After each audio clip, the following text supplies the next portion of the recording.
बोलिए सतगुरुदेव की जय। मैं एक लोभी सेठ की कहानी कह रहा हूँ और यदि आप मेरे चैनल में नए हैं तो मेरे चैनल को लाइक और सब्सक्राइब करें, जिससे आपके पास मेरी वीडियो पहुँच सके। एक सेठ जी थे। सेठ जी के एक बहुत बड़ी कोठी थी, उसमें 2 गेट थी। एक जो गेट रोड की तरफ थी उस पर सेठ की दुकान थी, और दूसरी तरफ जो गेट थी उसके पीछे थोड़ा छोटा सा बाग था। बाग की बगल से एक मंदिर था। सेठ जी बहुत पैसा कमाते, लेकिन वो पैसा किसी धर्म में खर्च नहीं करते थे। एक लड़का था उनका, बहुत बड़ा हो गया था। तब सेठानी ने कहा कि सेठ जी आप बच्चे की शादी कर लो, और अब मुझसे काम होता नहीं है।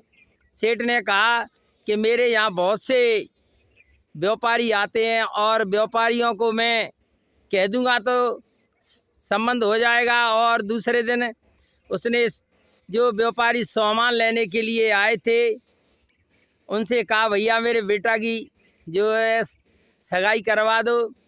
एक सेठ ने कहा तो ठीक है, मेरी बेटी है, मैं अपनी बेटी की शादी कर देता हूँ। और वह सेठ बहुत ही धर्म पुण्य करता था, संतों को भोजन भी कराता था, सब आरती पूजा होती थी और संबंध तय हो गया। सेठ की शादी, सेठ ने शादी, बच्ची की शादी कर दी। और लड़की उस सेठ के यहाँ आ गई। जो सेठ बहुत लोभी था, उसके यहाँ तो 1-2 अगरबत्ती भी नहीं लगती थी, न किसी संत को भोजन कराता था, न किसी भूखे को भोजन, न किसी संत को भोजन कराते थे। अब बहू घर आ गई तो बहू ने कहा कि यहाँ तो कुछ उल्टा है, मेरे मायके में तो सब कुछ संतों को भोजन कराया जाता, शाम को आरती पूजा गुरु की होती थी, लेकिन यहाँ तो कुछ भी नहीं है। तो उसने कहा यहाँ अपना जीवन कैसे चलेगा। तो फिर बहू ने एक बहाना बनाया और अपनी सास से कहा माँ जी हम भोजन नहीं करेंगे, जब तक संत को भोजन नहीं कराएंगे तब तक हम भोजन नहीं कर सकते। और उसने भोजन नहीं किया। तब उसकी सास ने अपने बेटे से कहा बेटा ये बहू भोजन नहीं कर रही, शाम को भोजन नहीं किया और कहती है कि संत को भोजन करा देंगे तभी भोजन करेंगे।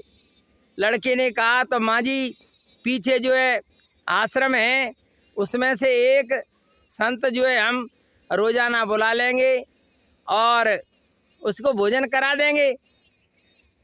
माँ ने कहा कि बेटा अगर सेठ तुम्हारे पिताजी को पता लग गया तो, अरे माँ पिताजी को पता ही नहीं लगेगा, पिछली गेट से आएंगे संत तो पिछली से वापस कर देंगे।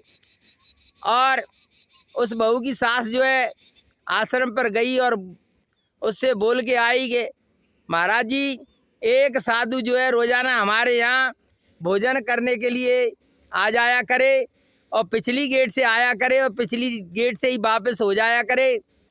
तो संतों को बहुत बड़ा आश्चर्य हुआ कि सेठ तो बहुत लोभी है, 1 रुपया भी नहीं देता है।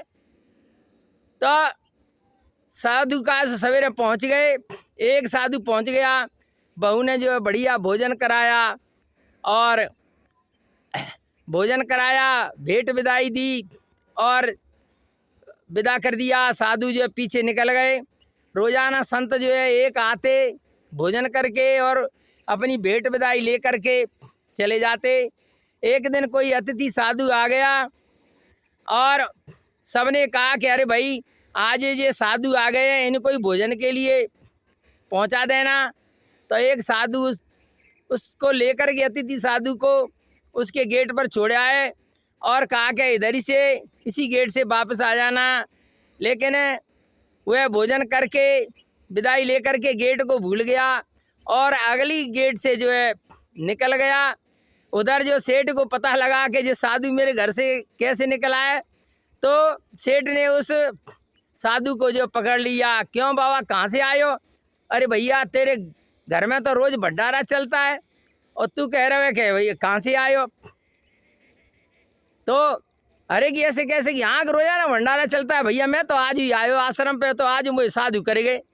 तो कि ठीक है। वो सेठ ने दुकान बंद की और जा कर के वह जो है लौट गया।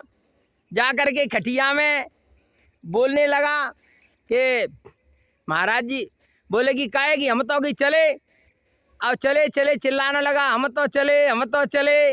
लेकिन जब उसकी पत्नी सेठानी आई, उसने कहा क्या हो गया? कि हम तो कि चले, हम तो चले, रट लगा ली। इसके बाद में उसने बेटे को बुलाया, बेटा जाने तुम्हारे पापा को क्या हो गया? तो बेटे ने कहा कि पिताजी क्या बात है? अरे कि हम तो कि चले हम चले हम चले, बस हम चले की रट लगा ली। इसके बाद बहू को पता लगा, बहू आ गई। बहू ने जो है, बहू ने कहा कि पिताजी क्या बात है, अभी तो हम नए आए हैं, हमने कुछ देखा भी नहीं है, और कि आप कि चले, अरे कि हम तो कि चले, बस हम तो चले, रट लगा ली। बहू ने काफ़ी हाथ पैर दबाए, पिताजी हमें छोड़ कर के मत जाओ। लेकिन उसकी तो एक ही रट थी कि हम तो चले हम तो चले। इसके बाद में बहू ने कहा तो पिताजी रुक जाओ, और बहू जो है कमरे में गई, एक छोटी सुई लाई, ला कर के पिताजी के हाथ में दे दिया। पिताजी ये मेरी तरफ से ये छोटी सुई है, इसको ले जाना। अब सेठ ने ले लिया। सेठ जो है मन में विचार करने लगा कि मुझे जो मरघट में ले जाएंगे, मेरे हाथ जो है जल जाएंगे, जेबों से पैसा जो कुछ होगा उसको निकाल लेंगे, तो मैं सुई को कैसे ले जाऊंगा? और वो थोड़ा घबरा गया और बहू से कहने लगा, बेटा ये सुई मुझसे नहीं जा रही। अरे पिताजी क्यों ना जा रही, छोटी सी सुई है, और जी तुम पे क्यों ना जा रही? अरे बेटा मुँह पे ना जा रही। अरे पिताजी एक छोटो सा काम कर दो नहीं मेरो, अपनी बहू को छोटो सा काम ना कर सकते, मेरी छोटी सी सुई ले जाइयो। नहीं कि बेटा मुँह पे ना जा रही। तो कि पिताजी जो बता दे, जी तुमने जो धन संपत्ति जोड़ ली है, जाको तुम क्या करोगे? जा तुम कैसे ले जाओगे जब कि मेरे को सुई ना ले जा रही? और सेठ को जो है ज्ञान हो गया, और सेठ ने कहा बेटा अब बता मुझे क्या करना है। तब बहू ने कहा कि पिताजी अपने धर्म करो, संतों को रोजाना भोजन कराओ, संतों का सत्संग करो, यही सबसे अच्छा उपाय है, और ये धन संपत्ति कुछ नहीं जाएगी। मेरी सुई नहीं जा रही तो इसी प्रकार से ये कुछ नहीं जाएगा। इसलिए कहा है कि साईं इतना दीजिए जहाँ मैं कुटुम समाए, मैं भी भूखा ना रहूं, साधु न भूखा जाए।